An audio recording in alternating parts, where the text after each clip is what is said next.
हर्षित landmark, सपनों का घर जैसा आप चाहते हैं हम बनाते हैं। 1, 2 एवं 3 BHK ready position flats. Call 9827321321।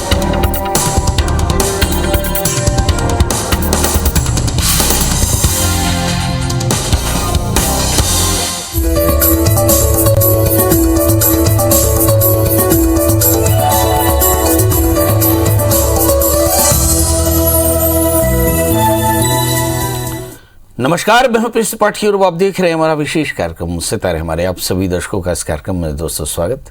आज हम बात करेंगे आज के पंचांग की व्रत त्योहार के, साथ ही हम आपको आपका राशिफल भी बताएंगे और साथ में आज चर्चा करेंगे अष्टमी श्राद्ध करके आप सभी प्रकार के पितृदोषों से मुक्ति पा सकते हैं, मगर अष्टमी का श्राद्ध कैसे करें इस पर विस्तार से चर्चा होगी। इसके अलावा फोन कॉल्स होंगे, आप सीधे फोन करके अपने प्रश्न पूछ सकते हैं। हमारा फोन नंबर है 0771400877। आपसे आधे घंटे तक लगातार ये फोन लाइन खुली रहेगी और हमें आपके फोन का इंतजार रहेगा। तो चलिए कार्यक्रम की शुरुआत करते हैं, जानते हैं आज का पंचांग। आज शुभ संवत 2078 शकुन 1943 सूर्य दक्षिणायन का आश्विन अष्टमी तिथि है और दिन बुधवार। अष्टमी रात्रि को 8:30 तक, आर्द्रा नक्षत्र रात्रि को 11:26 तक। आज चंद्रमा मिथुन राशि में होंगे। राहु काल 11:54 से 1:23 तक हुआ। तो दोस्तों ये तो था पंचांग और अब बात करते हैं अष्टमी का श्राद्ध करके कैसे आप पितृदोषों से मुक्ति पा सकते हैं। शास्त्रों में लिखा है कि परिवार में किसी की अकाल मृत्यु होने से, माता पिता आदि सम्मानी जनों का अपमान करने से, या फिर मृत्यु उपरांत माता पिता का उचित ढंग से और देह क्रिया श्राद्ध न करने से, या उनके निमित्त वार्षिक श्राद्ध या मासिक श्राद्ध न करने से पितृदोष लगता है। मोटे तौर पर ये ऐसा दोष है जिसमें हमारी जो धारणा है कि प्रत्येक व्यक्ति के जीवन में शुभाशुभ का परिणाम जो है वह शून्य होना चाहिए। मतलब सभी प्रकार के अशुभ कर्मों की निवृत्ति हो जानी चाहिए। अशुभ कर्मों की निवृत्ति ना हो तो ऐसी स्थिति में जातक कष्ट पाता है ना। और एक बात और भी, हमारे यहाँ जो मृत्यु है वो उसको कहते हैं देहावसान, यानी देह का अवसान हो जाना मृत्यु कहलाता है। तो यदि किसी जातक की मृत्यु हुई हो और वह प्रेतत्व में पड़ा हो तो उसके चलते परिवारजनों को अशौच यानी अपवित्रता लगती है, और यही अपवित्रता सूतक के रूप में होती है जिसे हम पितृदोष कहते हैं। तो इसमें आशीर्वादम देव पूजाम प्रत्युत्थानाभिवंदनम परंके शयनम स्पर्शम न कुर्यान मसूद के, और जो सूतक लगता है जिसमें आशीर्वाद देव पूजा प्रत्युत्थान अभिवंदन ये सारी चीज़ें निषिद्ध होती हैं। तो जब तक जीव की मुक्ति नहीं होती तब तक इस तरह का अशौच होता है, ऐसी धारणा है। तो इसके परिणाम में घर में अशांति होती है, वंश वृद्धि में रुकावट, आकस्मिक बीमारियां, संकट, धन हानि, अनेक प्रकार की परेशानियां हो सकती हैं। और इन परेशानियों के निदान के लिए ही हम अज्ञात पितरों का श्राद्ध करते हैं, क्योंकि सारी सुख सुविधाएं होते हुए मन असंतुष्ट रहता है, शरीर में अनेक प्रकार की व्याधियां रहती हैं, मन चिंतित रहता है। तो इसके लिए पितृदोष का निदान करना चाहिए। अब अष्टमी तिथि जो है हमारे यहाँ पंचमी, एकादशी, अष्टमी या त्रिपाद के नक्षत्रों से परे जो तिथियां हैं वे जो पितृश्राद्ध हैं उसके लिए बड़ी श्रेष्ठ होती है। उसमें भी श्रवण नक्षत्र बहुत खास होता है। तो अष्टमी के दिन श्राद्ध कर्म के नियमों के अनुसार विष्णुपद के 16 बेदी नामक मंडप में 14 स्थानों पर और फिर पास के मंडप में 2 स्थानों पर पिंडदान होना बताया गया। ये श्राद्ध उसके लिए भी वैध बताया गया जिसके माता पिता जीवित ना हों। अष्टमी श्राद्ध में 8 ब्राह्मणों को भोजन कराने का विधान है। सर्वप्रथम नित्य कर्म से निवृत्त करके और घर की दक्षिण दिशा में बैठ करके लाल वस्त्र बिछावे। पितृगणों के चित्र अगर हो सके तो काफ़ी अच्छा अथवा प्रतीक चिन्ह लाल वस्त्र पर स्थापित करे। पितृगण के निमित्त तिल के तेल का दीपक जलाए, गूगल का धूप करे, जल में गुड़ तिल मिलाकर तर्पण करे, लाल चंदन फूल अर्पित करे, कुशासन पर बैठ करके भागवत गीता के 8वें अध्याय का पाठ करना चाहिए। इसके उपरांत ब्राह्मणों को गुड़ का खीर, दलिया, जलेबी, पूड़ी, सब्जी, लाल रंग के फल, लौंग, इलायची, मिश्री अर्पित करें और फिर भोजन के बाद सभी को यथाशक्ति दक्षिणा देना चाहिए और वस्त्रादि देकर विदा करे और आशीर्वाद लेवे। इस श्राद्ध के दिन जीवित पुत्रिका का व्रत भी रखा जाता है। कहते हैं माताएं अपनी संतानों के सुख के लिए, लंबी आयु के लिए, स्वास्थ्य के लिए, सौभाग्य के लिए इस काल में प्रदोष यानी संध्या के काल में जीमूत वाहन की पूजा करते हैं और व्रत करते हैं जिससे स्त्री लंबे समय तक पुत्र पौत्रादिकों का सुख पा सकती है। वहाँ मोटे तौर पर अष्टमी के दिन महालक्ष्मी की भी पूजा होती है। कहते हैं इस दिन महालक्ष्मी की पूजा होती है और ये लगातार 16 दिन चलने वाला है। और ये मेरा ख्याल है कि भाद्रपद महीने के शुक्ल पक्ष की अष्टमी से लेकर के और आश्विन महीने के कृष्ण पक्ष की अष्टमी तक चलने वाला व्रत है। और कुछ लोग सिर्फ इसे 3 दिन का, कुछ लोग 1 दिन का व्रत करते हैं। तो इसमें हाथी की पूजा होती है, महालक्ष्मी की पूजा होती है, इस धारणा से कि आपके जीवन में स्थिर लक्ष्मी की प्राप्ति हो। चलिए, तो आपने जान लिया कि अष्टमी के दिन क्या क्या करना चाहिए। अब हमारे कॉलर्स के जोड़ने का सिलसिला शुरू हो चुका है। हमारे साथ पहली कॉलर है मीना। मीना जी, आपका बहुत बहुत स्वागत है। बताइए क्या जानना चाहते हैं। जी, मैं अपने बेटे के बारे में, अंशुल के बारे में पूछना चाहती हूँ। जी बताइए, उसकी डेट ऑफ बर्थ। 31 अगस्त की रात को 2:05 की देर से जब हुआ था। फिर से बताएं। 25 अगस्त 31 अगस्त 31 अगस्त 2001 2 3 4 5 6 क्या 2001। 2001। हाँ। और जन्म समय 2:05 की देर थी, है रात को 2 बजे करीब। हाँ। जन्म स्थान क्या सर? जन्म स्थान इंदौर। इंदौर। ये लड़की है लड़का? लड़का है सर। हाँ, इसमें क्या जानना है? जी, इसके जीवन के बारे में जानना है कि वो मांगलिक तो नहीं है सर, और आगे कुछ नुकसान तो नहीं होगा उसको। अभी क्या कर रहा है बच्चा? जी, वो ऑफिस में जॉब करता है अभी तो। गवर्नमेंट में है, नॉन गवर्नमेंट? क्या सर? शासकीय नौकरी करता है, अशासकीय किसी? नहीं, अशासकीय। चलिए, आइए जानते हैं कि ढेर सारे प्रश्न हो सकते हैं। इस बच्चे का जन्म लग्न मिथुन है और इसकी जो राशि है वो है मकर।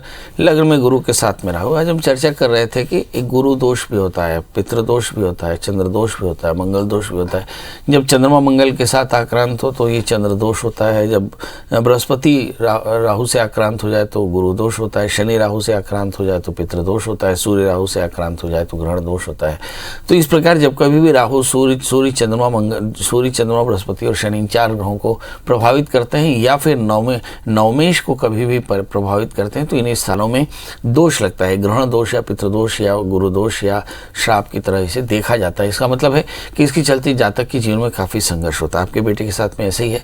तो ये गुरु चांडाल योग बोलते हैं इसको। राहु को चांडाल कहा, गुरु चांडाल योग। जब गुरु राहु का योग बन जाए तो गुरु चांडाल योग। और इसके चलते बच्चे के जीवन में असफलताएं आती। पहली असफलता अध्ययन में नियमितता की कमी होती है, दूसरा स्वास्थ्य कमजोर होता है, तीसरा करियर में परेशानी, चौथा आगे चल करके संतान में व्यवधान होता है। कुल मिलाकर के ये परेशानियां आ सकती हैं। इसी स्थिति में करना क्या चाहिए?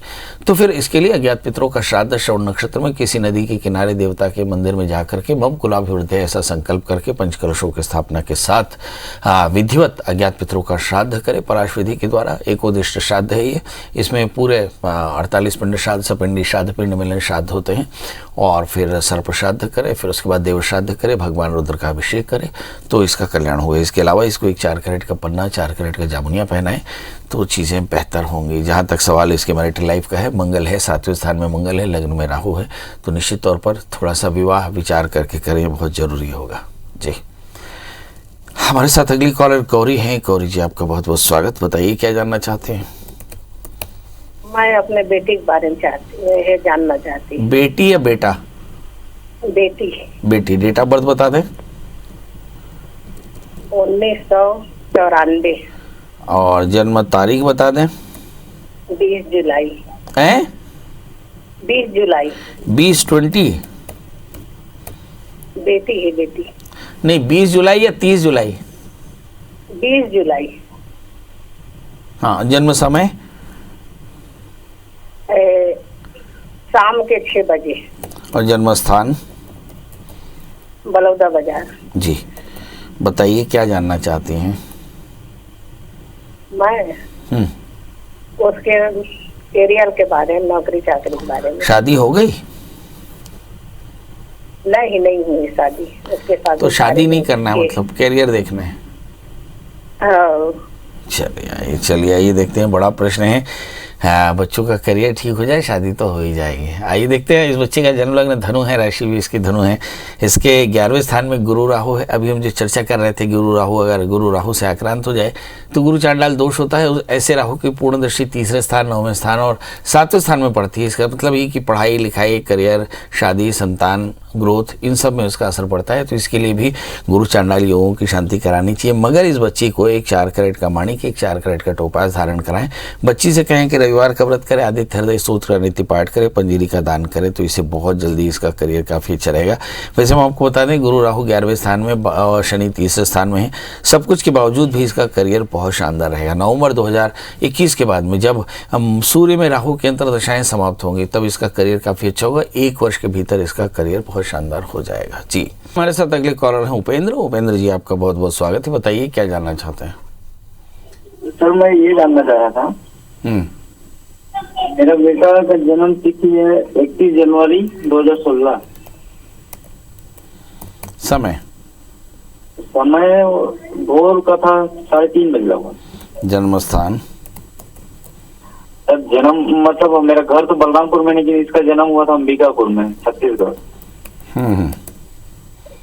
बताइए क्या जानना चाहते हैं? बदमाशी बहुत करते रहता है।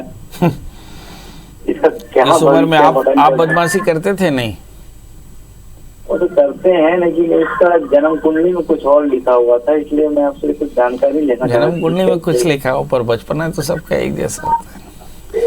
It is very early, it is very early to predict ना, किसी भी चीज़ को, किसी भी व्यक्ति को, किसी भी समय को बहुत कम में प्रिडिक्ट करना ठीक नहीं होता। बहरहाल मैं बिना देखे तो नहीं, पर देख करके ये सारी चीज़ें कह रहा हूँ, इसलिए सोचिएगा नहीं।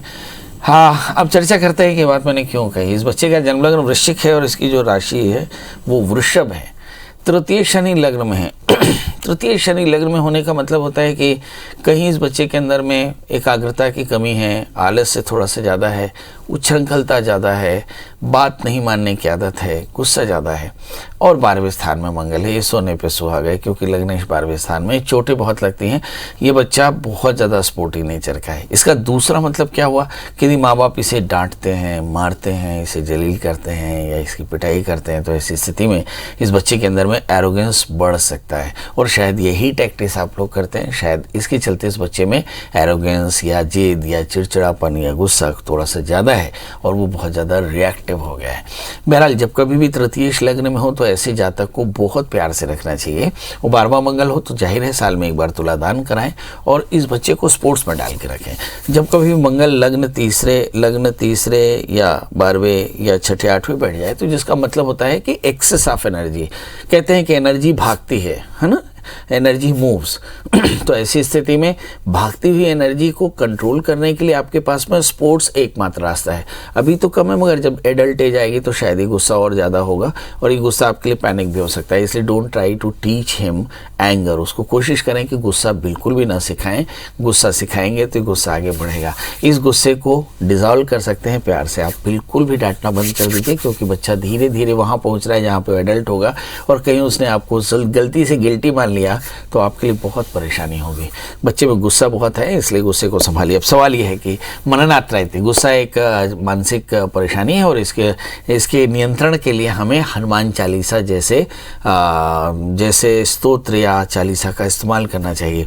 तो हनुमान जी की पूजा करवाएं, हनुमान चालीसा का पाठ कराएं, साल में एक बार बच्चे का तुला दान कराएं और आप पति पत्नी दोनों मिलकर के पहले 1 वर्ष मंगल का व्रत रखें, 1 वर्ष शनि का व्रत रखें। जब मंगल का व्रत रखें तो गाय को गुड़ खिलाएं और शनि का व्रत रखें तो उड़द की दाल या काले तिल के लड्डू खिलाएं, तो ये आपके लिए अच्छा रहेगा। चिंता ना करें। एक बात और भी बता देता हूँ, और साथ में गुरु राहु भी दशम स्थान में, गुरु चांडाल योग है। इसका मतलब है कि इस बच्चे के जीवन में थोड़ा सा नैसर्गिक संघर्ष भी है, तो आप एक बार कहीं अज्ञात पितरों का श्राद्ध भी करा लें, ये काफ़ी अच्छा रहेगा। इस बच्चे को एक 4 कैरेट का सुंदर मोती और 4 कैरेट का टोपास पहनाए, फायदा रहेगा। हमारे साथ अगली कॉलर है कविता। कविता जी, आपका बहुत बहुत स्वागत है। बताइए क्या जानना चाहती हैं? जी, मैं अनूपपुर से बोल रही हूँ। जी, कृपा। जी, अपने बेटे के बारे में पूछना चाहती हूँ। डेट ऑफ बर्थ बता दें। 22 जुलाई 88। और समय बता दें। समय 12:45 बजे। ये दोपहर का समय है? रात में। रात में जन्म स्थान बता दें। जन्म स्थान सिंचाई अनूपपुर जिला। जी बताइए। जी उसके शादी और नौकरी, सरकारी नौकरी के बारे में पूछना चाहे। अच्छा चलिए आइए देखते हैं, शादी और सरकारी नौकरी मिलेगी कि नहीं मिलेगी, तो कब तक मिलेगी, शादी होगी तो कब तक होगी। चलिए आइए देखते हैं, इस बच्चे का जन्म लग्न मेष है और इसकी जो राशि है वो है तुला। इसका जो सप्तमेश है, सप्तमेश शुक्र अपने स्थान से 6वें स्थान यानी 8वें स्थान में बैठा खड़ाष्टक, और इसके चलते शादी में काफ़ी परेशानियाँ हैं। 12वें स्थान में मंगल है, तो शादी से पहले एक छोटा सा अर्क विवाह करा ले। अर्क विवाह शनिवार रविवार या हस्त नक्षत्र में कराया जाता है। दूसरा, करियर में भी थोड़ी सी परेशानी, चूंकि बृहस्पति भाग्य शुक्र धन स्थान में, इसलिए आगे चल करके बैंक, फाइनेंस, इंश्योरेंस, एजुकेशन और रिसर्च इंस्टीट्यूट में या फिर मंत्रालय जैसे संस्थाओं में, कलेक्ट्रेट जैसी संस्थाओं में इसको नौकरी लग सकती है। इसलिए इस तरह से इसकी परवरिश करें, अच्छा हो कि वो किसी बैंक में सर्विस करे, ज़्यादा आसान होगा। तीसरी बात, शादी में परेशानियाँ, करियर में जो परेशानियाँ चल रही हैं उसकी मूल वजह क्या है, जब राहु शनि जैसे पापग्रहों से आक्रांत हो जाते हैं तो राहु और ज़्यादा पैनिक हो जाता है, यानी बुरा हो जाता है, और उसके चलते परेशानियाँ ज़्यादा होती हैं, जीवन में फैंटेसी ज़्यादा होती है, थोड़ी सी प्रैक्टिस थोड़ी कम होती है। अब जून 2022 के बाद में राहु की अंतर्दशाएँ चल पड़ेंगी और लगभग 3 साल रहेंगी। इसका मतलब ये हुआ कि आने वाले 3 साल थोड़े से और पैनिक हो सकते हैं। तो अब सवाल क्या है कि जून 2022 के पहले पहले बच्चा किसी अच्छी नौकरी में आ जाए, ये बहुत ज़रूरी होगा। तो शादी से पहले अर्क विवाह कराएं, बच्चे को नित्य दत्तात्रेय कवच का पाठ करने को बोले, और इस बच्चे को जैसे मैंने कहा कि एक छोटा सा योग पहना दें रत्नों का, एक 8 कैरेट का इटालियन मूंगा, 4 कैरेट का टोपास पहना है। बच्चा मंगली है, शादी से पहले एक छोटा सा अर्क विवाह कराना बहुत जरूरी होगा। हमारे साथ अगली कॉलर भारती जी हैं। भारती जी आपका बहुत बहुत स्वागत है, बताइए क्या जानना चाहती है। पंडित जी प्रणाम। जी प्रणाम। पंडित जी मैं ये जानना चाह रही थी कि मेरी अभी शादी जो जून में हुई है, उसके बाद कुछ ना कुछ समस्याएं आ रही हैं। एक बार फिर से बताएं क्या होगा। मेरी शादी जून में हुई है, जून में होने के बाद अभी तक में कुछ ना कुछ समस्याएं आ रही हैं। शादी हो गई अपने आप में बहुत बड़ी चीज है, कुछ ना कुछ तो आएंगी। बताइए डेट ऑफ बर्थ। 7 मार्च 1992। 7 मार्च 1992। और समय 11:55 सुबह। और जन्म स्थान रीवा। रीवा जी। बताइए बेटा क्या जानना चाह रही हो। शादी के बाद कुछ या नहीं, क्या मतलब परेशानियां आ रही है किसी बात को लेकर। नहीं मतलब क्या पति पत्नी में तनाव हो जाता है, या फिर बीमार रहती हैं, या चोरी हो रही है। किसी बात नहीं, मतलब तनाव हो जाता है किसी बात से। हाँ चलिए, ये तो बड़ी सामान्य सी बात है ना। अभी तक अपन मम्मी पापा और भाई के साथ रहते थे, जहाँ पे बाय डिफ़ॉल्ट था कि मेरी बेटी है, ये मेरे पापा है, और सब दोनों सब माफ़ करते थे। मगर ससुराल में लड़कियों की स्थिति थोड़ी सी प्रोटोकॉल वाली होती है ना। यहाँ पे सास होता है, पति होता है, देवर होता है, नंद होती है, भौजाई होती है, तो इसमें सबके साथ में मैच करना थोड़ा कठिन होता है, क्योंकि ये बाय डिफ़ॉल्ट रिलेशन नहीं मिलता, इसको हम बनाते हैं। तो इसलिए शुरुआती 3 सालों में ज़्यादातर घरों में इस तरह की कॉन्फ्लिक्ट आते हैं, और इन कॉन्फ्लिक्ट पे बहुत ज़्यादा विचार नहीं करना चाहिए, क्योंकि ऐसा इंग्लिश में एक स्लोगन है कि new bosses always reject the new subordinates and new subordinates always reject the new bosses. यानी कोशिश ये होती है कि भाई नए बॉसेस जो हैं हमेशा सबऑर्डिनेट्स को परेशान करते हैं, या नए सबऑर्डिनेट जो है बॉसेस को इज्जत नहीं देते हैं। ये थोड़ा सा कॉमन है, और ये आपके यहाँ भी होता है और सबके यहाँ होता है। मुझे काफ़ी साल हो गए यही करते, इसलिए बहुत चिंता करने की जरूरत नहीं। माफ़ करने की आदत डालिए, सुना और माफ़ कर दिए, क्योंकि रिश्तों में बहुत सारी चीज़ें गांठ रेल कर नहीं रखनी चाहिए। नए रिश्ते हैं, थोड़ा सा समय लगेगा। आपका जन्मलग्न मिथुन है और आपकी राशि मीन है। अप्रैल 2022, 22 अप्रैल 2022, इसके बाद आप देखेंगे आपकी लाइफ स्मूथ हो जाएगी। सवाल यह है कि आपके 7वें स्थान में राहु है, 8वें स्थान में मंगल शनि है, तो ये भी एक परेशानी है कि भाई जब आप शादी किए थे उसी समय आपके 7वें स्थान में राहु, यानी वैवाहिक व्यवधान की संभावनाएं थी वहाँ पे। तो करना क्या चाहिए, तो मंगल का व्रत करें, मंगल यंत्र की स्थापना करें, मंगल व्रत करें, मंगल स्तोत्र का पाठ करें, नमक का निषेध करें, मतलब नमक का त्याग करें, मीठी दही रोटी खा करके, और मंगल का 1 वर्ष तक का पाठ कर लें। याद रखें, जो अपने शौच के दिन होते हैं उनको छोड़ करके आपको 52 सप्ताह का व्रत करना है, और 53वें सप्ताह में आप उद्यापन कर लें। आप देखेंगे आपकी ज़िंदगी बहुत अच्छी हो जाएगी। चलिए, इसी के साथ अब आपसे विदा लेते हैं। बस यही बात कि बात अभी पूरी हुई नहीं, कोरोना अभी पूरी तरह से गया नहीं, थोड़ा सोशल डिस्टेंसिंग का ध्यान रखें। अब तो नवरात्रि आ रही है, और गरबा, रास, भीड़ सबकी अवसर आएंगे, पर आप उनसे थोड़ा सा बच के रहिएगा, क्योंकि खुशियाँ स्थायी होनी चाहिए। कहीं ऐसा ना हो कि आपकी खुशी से आपका परिवार या देश या समाज परेशान हो जाए।